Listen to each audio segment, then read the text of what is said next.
il y a une révolution aujourd'hui au niveau des médias. Ouais. Il y a le digital qui est en train de s'imposer aujourd'hui. Ouais. Vous n'avez pas besoin d'être sur le terrain de l'autre côté, chez vous là-bas, à Kouila, à Koubia là-bas, Ouais. pour que les réalités vous parviennent. Mais à travers le digital, que vous avez. Ouais. Donc il y a On se un rend raccourci aujourd'hui qu'on est en train de voir. Tout à Et fait. ce raccourci-là doit être conçu au niveau de nos actions politiques aujourd'hui qu'on est en train de traverser à travers notre pays.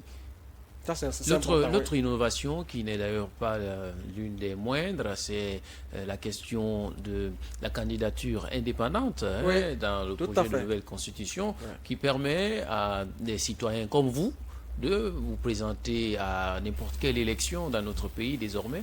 Quelle est votre analyse là-dessus? Bon, je pense que le fait que cela est déjà inclus dans la future constitution qui sera votée bientôt, on a déjà vu un exemple. Et si ma mémoire est fraîche, on a vu ici notre sœur, notre grande sœur, paix à son âme, Aminata Touré. Ouais. Elle est venue à la tête de la commune de Kaloum. Kaloum, bien sûr. Elle était Avec candidate indépendante. Kaloum Indépendante, Yigui, ouais. hein. Voilà, voyez-vous, elle est venue en Ouais. tant que candidate indépendante. Ouais. Et finalement, elle a gagné. Pendant que les candidats qui étaient déjà inscrits à l'époque sur la liste n'ont pas pu faire quelque chose. Ouais. Et quand elle est venue, le petit temps qu'elle a passé à la tête de cette juridiction communale, elle a pu vraiment faire quelque chose de positivité. Ouais. Donc, vous voyez un peu.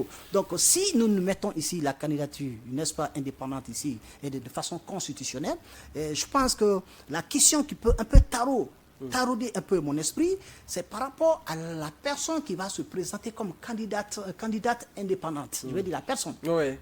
D'abord, elle est qui, Ah, vous pouvez cette parler personne? de sa moralité. Voilà, et puis, la personne, elle est qui? Ouais. Qu'est-ce que la personne a apporté déjà à son pays, que ce soit à l'interne ou à l'externe?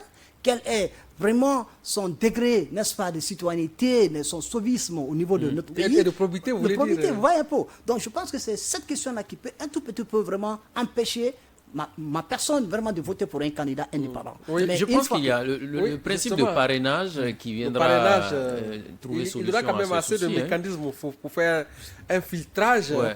Ok. pour naturellement éviter que des personnes de moralité douteuse Effectivement, s'emparent de nos effectivement, institutions. c'est ça. Voilà. Et à la question du parrainage, il y a d'autres aussi aspects D'aspects, techniques ouais. et aussi qu'une loi organique va définir. Effectivement. Mais à ce niveau, quand même, je crois que c'est une grande compétition, c'est une grande émulation que pourrait surgir entre voilà, les candidats indépendants et la classe politique Oui.